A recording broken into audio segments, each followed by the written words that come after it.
ثم يدعو يقول فلا هادي له ونشهد ان لا اله الا الله وحده لا شريك له ويكبر بالتكبير اما بعد قال النبي صلى الله عليه وسلم كن عالم او متعلم او متفقه ولا تكن تابعا تهلكه او كما قال عليه الصلاه والسلام.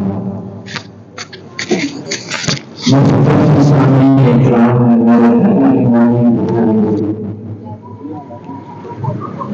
آج کا یہ پروگرام اپنے اندر انتہائی معلومیت رکھتا ہے اور یہ پروگرام اپنے اندر معلومیت اور انفرادیت رکھتا ہے. بہت سارے پروگرام ہوتے ہیں اور خاص طور پر شعبان المعظم کے اس مہینے میں چونکہ مدارس کی اور مکاتب کے تعلیمی سال کا اختتام ہوتا ہے، اس لیے ہر مدرسے اور مکتب میں جلسے دستار بندی کے عنوان سے پروگرام ہوتے ہیں اور ان پروگراموں میں مقامی اور باہر سے آنے والے علماء کرام شرکت کرتے ہیں اور ہم قرآن ان جلسوں میں دور دراز سے آنے والے اپنے مہمانان اکرام اور شعلہ بیان خطیبوں کے خطاب کو اور بیان کو سنتے ہیں. اور آج کا یہ پروگرام، اس پروگرام میں اور اس پروگرام جو اب تک ہوئے، اس میں فرق کیا ہے؟ اس میں سب سے بڑا فرق یہ ہے کہ وہ پروگرام جس میں علماء کرام بیان کرتے ہیں اور آخر میں دستار بندی ہوتی ہے، بچوں کی الگ الگ نوعیت کے یہ پروگرام ہوتے تو بہت کم نہ یا بالکل ہوتے ہی نہیں. لیکن الحمدللہ اس پروگرام میں زیادہ حصہ بچوں کا تھا، بچوں کے پروگرام پیش کیے.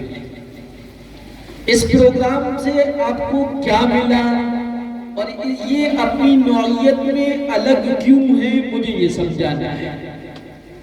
سب سے پہلی بات تو یہ کہ ہمارا مزاج تو یہ بن چکا ہے کہ ہم سنی مسلمان ہیں اور ایسے سنی ہیں کہ سن سن کر سن ہو چکے. جمعے کے خطابات ہوں، عیدین کے دن میں دیے گئے ممبروں سے بیان اور تقاریر ہوں، یا جلسے دستار بندی یا دوسرے جلسوں میں علماء اکرام جو بیان کرتے ہیں، اس کو اتنا سن سن کر سن ہو چکے ہوتے ہیں، جب ہم جلسگاہ سے اٹھتے ہیں تو دامن یوں جھٹک کر اٹھ جاتے ہیں. سمجھ میں نہیں آتا کہ پہلے مقرر نے کیا کہا تھا اور دوسرے نے کیا کہا تھا اور تیسرے نے کیا کہا تھا. یہ ہماری مزاج بن چکا ہے. اس کے برخلاف یہ جو پروگرام ہے جس میں بچوں کے تعلیمی کارکردگی، اساتذہ کی محنت نمایاں طور پہ دکھائی جاتی ہے، اس کا سب سے بڑا فائدہ مدرسے والوں کو ہوتا ہے اور اس سے کہیں زیادہ فائدہ ہمیں ہوتا ہے. ہمارا احساس کا سوئچ آن ہو جاتا ہے. ارے صاحب، میرے بچے بھی تو وہاں پڑھ رہے ہیں، کیا میرے بچوں کے اندر اتنی بڑی اتنی صلاحیت اور کوالٹی پیدا ہوئی ہے کہ وہ وضو کے فرائض، وہ غسل کے فرائض، وہ سورہ فاتحہ کا ترجمہ انگلش میں انٹو اردو میں سورہ فاتحہ اتنے تلفظ کے ساتھ یہ توحید و رسالت کے اوپر سورہ اخلاص کا شان نزول اور اس کا ترجمہ یہ بچے تو ذرا ذرا سے سنا نہیں، تو میرے بچے نے کیوں نہیں کوشش کی، یا میرے بچے میں یہ کوالٹی کیوں نہیں پیدا ہو؟ یہ احساس کا سوئچ آن ہو جاتا ہے۔ آپ کا بچہ اگر اسی مکتب میں پڑھ رہا ہے، اسی مدرسے تعلیم القرآن و سنہ میں پڑھ رہا ہے، تو آپ کے احساس کا بٹن آن ہو جانے کی شکل میں نتیجہ یہ نکلے گا کہ آپ مدرسہ تعلیم القرآن و سنہ کے اساتذہ سے آ کر ملیں گے، بھائی کیا بات ہے، میرے بچے کو پروگرام کیوں نہیں دیا گیا، یا میرے بچے کے اندر یہ پروگرام کرنے کی صلاحیت کیوں نہیں ہوئی؟ ایک چیز۔ دوسرا، آپ کا بچہ دوسرے کسی دینی ادارے میں، دوسرے کسی مکتب میں، مسجد میں، تعلیم گاہ میں پڑھ رہا ہے، اور سالوں ہو گئے پڑھتے پڑھتے، کبھی آپ کو فکر نہیں ہوئی کہ پوچھا جاتا بچے کا کیا چل رہا ہے، نورانی قاعدہ کب شروع ہوا اور کب ختم ہوگا، کون سا پارہ چل رہا ہے، ناظرہ کتنا ہو گیا، حفظ میں کتنے پارے ہو گئے؟ احساس کا بٹن ابھی آف ہے، لیکن اس پروگرام نے اس احساس کے بٹن کو آن کر دیا، اور اب آپ گھر جا کر اپنے بچوں کی ریڈنگ لیں۔ ایک یہ فائدہ احساس، اور پروگرام میں احساس ختم ہو چکا ہے، کیونکہ بیانات تو خوب سنتے رہتے ہیں، ہم لوگ تو آپ کو سناتے ہی رہتے ہیں، لیکن ان بچوں کے پروگرام میں جھنجھوڑا، احساس دلایا۔ اور دوسرا قاعدہ، جن بھائیوں کے بچے اس لائن میں نہیں ہیں، وہ یہ ارادہ کر کے اٹھتے ہیں کہ اوہ اتنا اچھا، اتنے کم وقت میں اتنا اچھا نتیجہ آ رہا ہے، میرا بچہ فلاں جگہ پڑھ رہا ہے، وہاں پر اس کے اندر اتنے سالوں میں یہ صلاحیت پیدا نہیں ہوئی، میں وہاں سے ہٹاؤں گا اور اپنے بچے کو اس جگہ پہنچاؤں گا جہاں پر تعلیمی معیار بہت اچھا ہے، اور خود میں جو ہے بچوں کو اگر نہیں ڈلے اس لائن میں تو کچھ نہ کچھ وقت میں اپنے بچوں کو اس مدرسے میں ضرور دلاؤں گا، تاکہ وہ خوشی مجھے بھی میسر ہو جو خوشی ان بچے پروگرام کرنے والے طلبہ، پروگرام کرنے والے بچوں کے والدین اور رشتہ داروں کو ہوئی۔ اور حقیقت ہے اس خوشی کا کوئی مول نہیں۔ جن بچوں نے یہاں اپنے پروگرام پیش کیے ہیں، ان کے والدین کو اگر لاکھ 2 لاکھ کے چیک کاٹ کے دے دیے جائیں اور ان کی خوشی کو تولا جائے، تو یہ بچوں کے پروگرام کرنے کی وجہ سے جو قلبی راحت اور جو چہرے پر اطمینان اور سکون اور جو خوشی کے آثار اور نمایاں نظر آتے ہیں، اس کا کوئی مقابلہ نہیں۔ کیوں؟ یہ ایک ایسی خوشی ہے جس کو خریدا نہیں جا سکتا۔ ہو سکتا ہے بہت سے بچوں کے والدین میں سے، رشتہ داروں میں سے خوشی کی وجہ سے آنسو بھی ان کے جاری ہو گئے ہیں، اور یقیناً ہوا ہوگا، اور کتنے ہی وہ خوش نصیب ہیں جنہوں بچے ہیں جنہوں نے یہاں پروگرام پیش کیا، اور اللہ عالم برزخ میں کسی کے دادا کو یہ پیغام پہنچا رہا ہے کہ دیکھو تمہارا پوتا وہاں پر سورہ فاتحہ پڑھ رہا ہے، اس کی وجہ سے تم پر اللہ کی طرف سے یہ انوار و رحمت کی بارشیں ہو رہی، یہ انعام و انعامات و نوازشات کا سلسلہ شروع ہو چکا ہے۔ اور یہ صرف میں ویسی خالی نہیں بیان کر رہا، بلکہ اکابرین کے واقعات سے ثابت ہے، اور ہمارے نبی پاک صلی اللہ علیہ وسلم سے پہلے ایک نبی عیسیٰ علیہ السلام، ان کے واقعات سے یہ ثابت ہے کہ اگر کسی کا بچہ دینی تعلیم میں صرف بسم اللہ پڑھتا ہے سورہ فاتحہ پڑھتا ہے تو اس کے مرحومین رشتہ داروں کو اس کا فیض پہنچتا ہے۔ ایک یہ اس مدرسے کے بچوں نے جو پروگرام کیا اس کا سب سے بڑا احساس ہے کہ آپ کے اندر احساس کا بٹن آن ہو گیا۔ جن کے رشتہ دار اس لائن میں نہیں ہیں وہ اس لائن میں اپنے بچوں کو ڈال نہیں کر سکتا، یہ احساس بیدار ہوگا اور ہوا ہوگا یقیناً۔ ساتھ ہی ساتھ اس احساس کو دبانے کے لیے شیطان ملعون جو بڑی ایمانداری اور دیانتداری کے ساتھ اپنی دشمنی نبھاتا ہے، وہ آپ کے اس احساس کے جذبے کو بجھا سکتا ہے یہ کہہ کر ارے صاحب جلسے میں بیٹھ جاتے ہیں، کہاں بیٹھ گئے تھے، آؤ نفلیں پڑھ لیتے۔ تو میں شیطان کی اس وسوسے سے آپ کے احساس کے شعلے کو بجھنے نہیں دوں گا، اور آپ کو اس جلسے میں بیٹھ کر بچوں کے پروگرام کو سننے کی فضیلت بتا رہا ہوں۔ بچوں نے جتنے پروگرام پیش کیے اس پروگرام میں کہیں آپ کو کھانے کے طریقے، کہیں سے پینے کا انداز، کہیں پینے کی سنتیں، کہیں وضو میں، کہیں نماز میں، کہیں کچھ بہت ساری معلومات حاصل ہوئی۔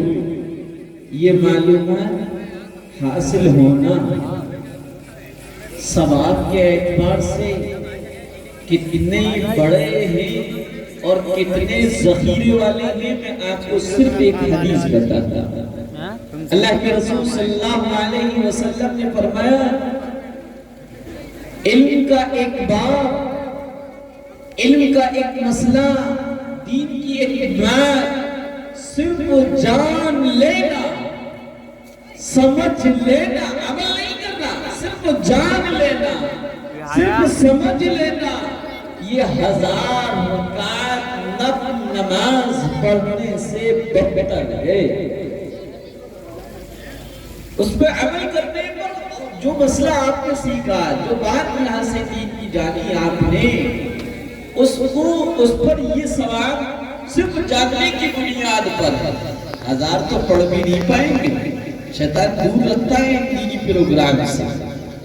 اگر کھڑے ہوتے مغرب کے بعد سے شب برات اسٹارٹ ہو جاتی ہے، سحری تک باقی رہتی ہے، کاؤنٹ تو نہیں کرنا چاہیے نفلیں، لیکن اگر کوئی کاؤنٹ کرے بھی تو بھی اس کی نفلیں 1000 تک نہیں پہنچ پاتی۔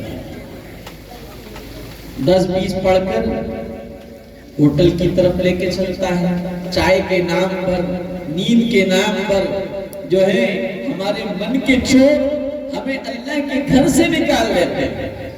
تو ہمیں یہ احساس نہیں ہونا چاہیے کہ یہاں بیٹھ کے ہم نے نفل نہیں پڑھی، بلکہ نفل سے زیادہ ثواب کما لیا۔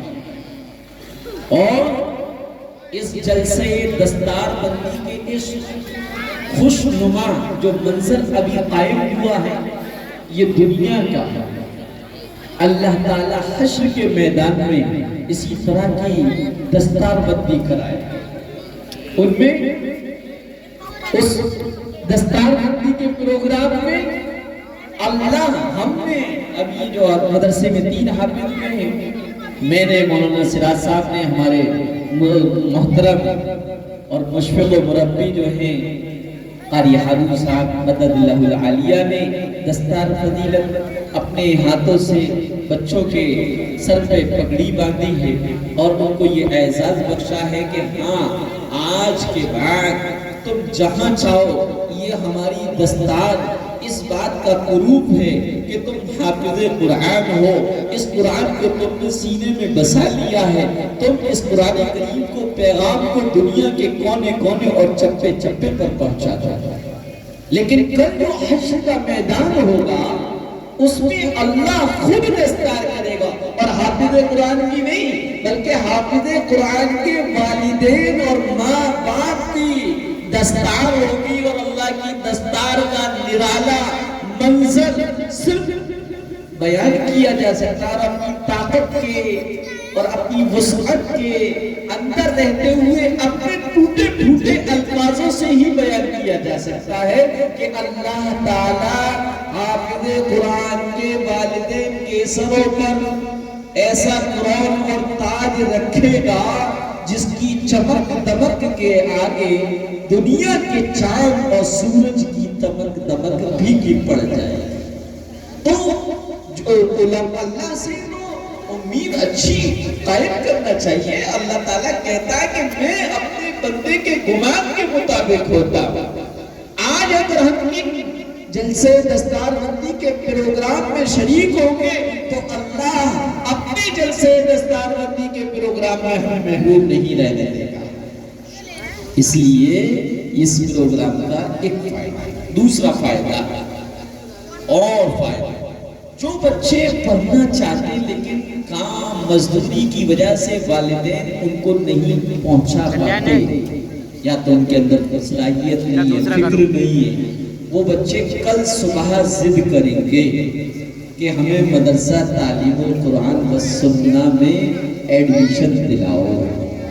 میرا فلاں فرینڈ، میرا فلاں دوست، میری خالہ کا، میری پھوپھی کا، وہ چاچی کا، وہ دیکھو ماموں کا، اس نے پروگرام پیش کیا تھا، میں تو وہی پڑھوں گا. وہاں پر یہ صلاحیت اور کوالٹی پیدا کر دی جاتی ہے کہ اسٹیج اور مائک بہت آسان لگتا ہے لیکن آ جائے اس کے سامنے تو پسینے چھوٹ جاتے ہیں. یہ صلاحیت یہ جو ہے پیدا کی ہے یہاں کے اساتذہ نے، اور بہت بڑا کرم ہے، اللہ کا فضل ہے. میں حالانکہ مدرسے کے ہی پروردہ ہوں، مدرسے میں پڑھا ہوں، مدرسے سے پڑھتا نکلا ہوں، لیکن میرے بڑے بھی تسلیم کرتے ہیں اور میں چھوٹا ہو کر بھی یہ بات برملا کہا کرتا ہوں کہ آج بڑے بڑے خرچوں پر چلنے والے مدارس وہ نتیجہ اور رزلٹ نہیں دے پا رہے جو اللہ تعالیٰ نہ کے برابر خرچوں پر چلنے والے مکاتب سے کام لے رہا ہے. اور یہ جو یوں ہی نہیں ہوا بلکہ ایک سسٹم ہے. جو حالات ہے نا، ان حالات میں علماء کی طرف سے پھر وہی آواز اٹھی ہے جو برٹش حکومت کے ہندوستان طرف قابض ہو جانے کے بعد علماء کی طرف سے اٹھی تھی کہ بھائی اپنی اور اپنی اولاد کے دین کی فکر کرو. ارتداد کی آندھی اس قدر تیزی کے ساتھ آ رہی ہے، اگر بچوں کو صرف تعلیم ہو اور تربیت نہ ہو تو ارتداد کی آندھی میں وہ بہہ جائے گا. اور اگر تعلیم کے ساتھ تربیت ہے تو انشاءاللہ ارتداد کے بڑے سے بڑے طوفان کو وہ جھیل لے جائیں گے اور اپنے ایمان پر ڈٹے رہیں گے. مکاتب سے جڑ جانے اور علاقے والوں کو مکاتب کو مضبوط کرنے اور اپنی اولاد کو اور اپنے آپ کو خود کو قرآن سے جوڑنے کا وقت ہے. میں حالات میں کیا بات کر رہا ہوں؟ ایک پلاننگ کے ساتھ دینی درسگاہوں پر حملے بولے جا رہے ہیں، وہ سب کچھ ہمیں معلوم ہے. ہمارے دینی تشخص ختم کیا جا رہا ہے. ہمیں دین سکھانے والے علماء سے بدزن کیا جا رہا ہے. اور یاد رکھیے گا اپنے دین کی حفاظت کرنا ہے اور دین پر قائم دائم رہنا ہے تو دین کے رہنما جو ہے، دینی جو قائد ہیں، علماء ہیں، ان سے بدزن نہیں ہونا. ایک پلاننگ کے ساتھ بدزن کیا جاتا ہے. اور اس میں شیطان تو کام کر رہا ہے لیکن شیطان کے چیلے چپاٹے انسانوں کی شکل میں ہمیں علماء سے بدزن کر رہے ہیں، دینی کاموں سے بدزن کر رہے ہیں اور دینی علم حاصل کرنے والوں کی نفرت دلوں میں بٹھا رہے. اس لیے میں نے ایک حدیث پڑھی، اب اس کا ترجمہ کروں گا اور پھر جو یہ حدیث ہم سے مطالبہ کر رہی ہے اس کو آپ کے سامنے پیش کر دیا. پیارے آقا محمد صلی اللہ علیہ وسلم نے فرمایا عالم بن جاؤ، یعنی علم دین کا، علم دین کو سیکھنے والے بن جاؤ، عالم بن جاؤ۔ نہیں بن سکتے، عمر زیادہ ہو گئی، دنیا کی ضروریات اور مصروفیات اور جو ہے بار بالکل گر چکے، بوجھ سر پہ آ چکا ہے، چاہ کر بھی عالم نہیں بن سکتے۔ فرمایا او متعلما، علم دین حاصل کرنے والے، دین کے اسٹوڈنٹ بن جاؤ۔ فرمایا یہ بھی نہیں بن سکتے تو علم دین حاصل کرنے والے طلبا اور علم دین کو دینے والے علماء، ان دونوں سے محبت کرنے والے بن جاؤ۔ اگر ان سے محبت کرنے والے بن جاؤ گے تو بھی بیڑا پار ہو جائے گا، تو بھی اپنے دین کی حفاظت آسان ہو جائے گی، اللہ کا فضل مل جائے گا۔ اور فرمایا چوتھے نہ بننا، چوتھے کون؟ جو علماء سے، علم دین حاصل کرنے والوں سے بغض اور نفرت رکھتے ہیں، وہ نہ بننا، ورنہ ہلاک ہو جائے۔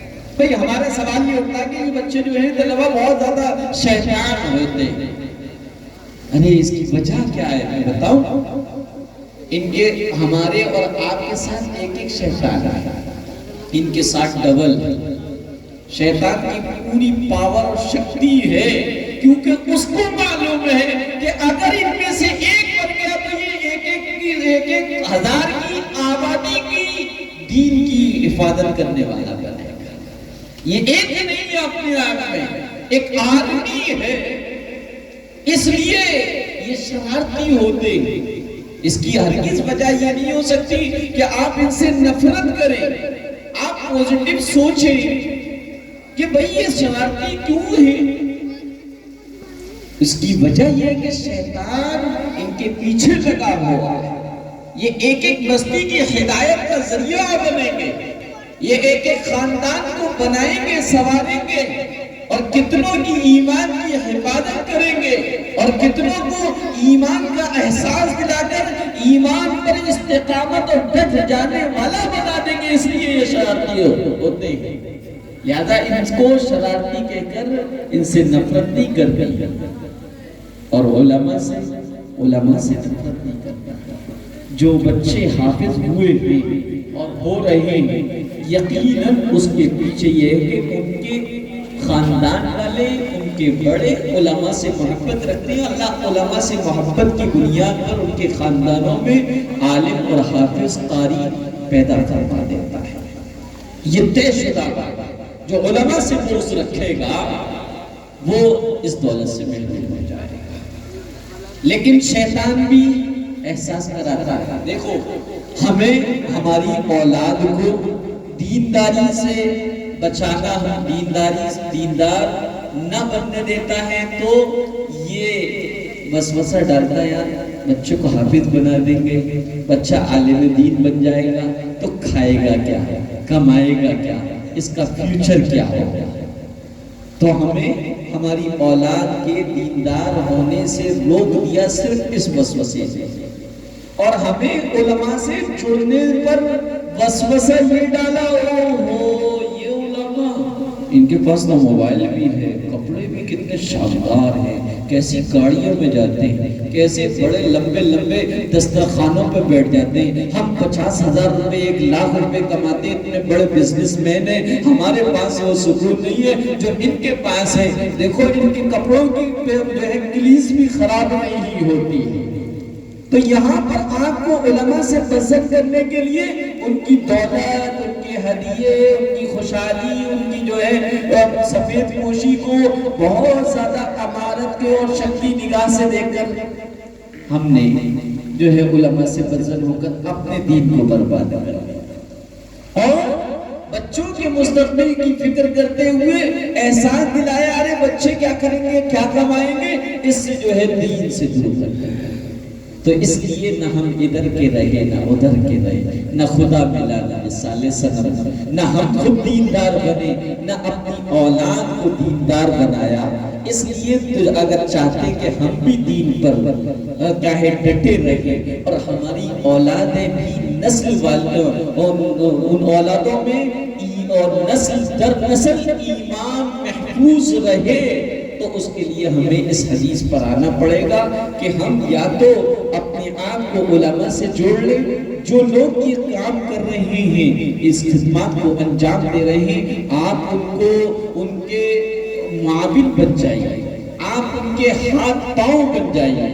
اور یہاں تو ویسے بھی چندہ نہیں مانگا جا رہا، آپ سے بچے مانگے جا رہے ہیں۔ پہلا مدرسہ، پہلا اعلان اسٹیج سے یہ سن رہا ہوں کہ مجھے پیسے نہیں چاہیے، بچے چاہیے۔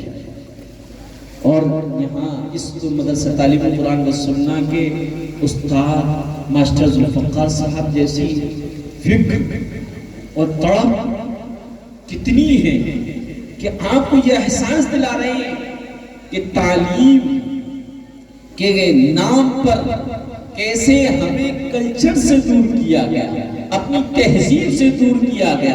کیونکہ دو چیزیں، ایک ہے تعلیم اور ایک ہے تربیت۔ بدقسمتی ہے کہ دونوں میں فرق ہے۔ میں ایک فرق کی ایک بات بتا دوں، تعلیم بغیر کتابوں کے نہیں ہو سکتی، تربیت بغیر کتابوں کے ہو جاتی ہے۔ ماسٹر ذوالفقار صاحب جو ہے محنت کرتے ہیں، بچوں میں وہ آ کر بغیر کورس کے، بغیر سلیبس کے، بغیر بکس کے وہ سب جو ہے ان کو دے رہے ہیں۔ تو تعلیم بغیر کورس اور لوازمات کے نہیں ہو سکتی، اور تربیت بغیر کتاب اور سلیبس کے بھی ہو سکتی ہے۔ یہ جو ہے لازمی فرق ہے۔ تعلیم اور تربیت دونوں ہی ضروری ہیں۔ تعلیم کے نام پر بہت آگے جا چکا یورپ، لیکن آگے جانے کے بعد اسے احساس ہو گیا کہ تعلیم ہی تعلیم ہو تو اچھی سوسائٹی اور سماج نہیں بن سکتا، جبکہ اس کے ساتھ تربیت نہ ہو۔ اس لیے ہمارے جن اداروں میں تعلیم بھی دی جا رہی ہے، تربیت کا پورا نصب کیا جا رہا ہے، ہم اس کو اللہ کی نعمت سمجھ کر اس کی قدر دانی کریں، نہ کہ ناقدری کریں۔ کیونکہ اگر ناقدری کی تو حالات ایسے ہی ہے، ایک ایک کر کے سب نعمت چھوٹ رہی ہے۔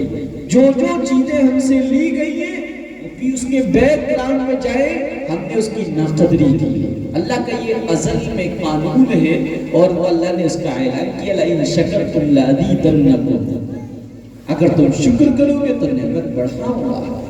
آپ صاحب کے ہاتھ پاؤں بن جائیں گے۔ مدرسۃ البنین تھا، لڑکوں کا مدرسہ تھا، آپ ہاتھ پاؤں بنے، مخلص لوگوں کا ساتھ ہوا تو مدرسۃ البنین سے مدرسۃ البنات پر پہنچ گئے۔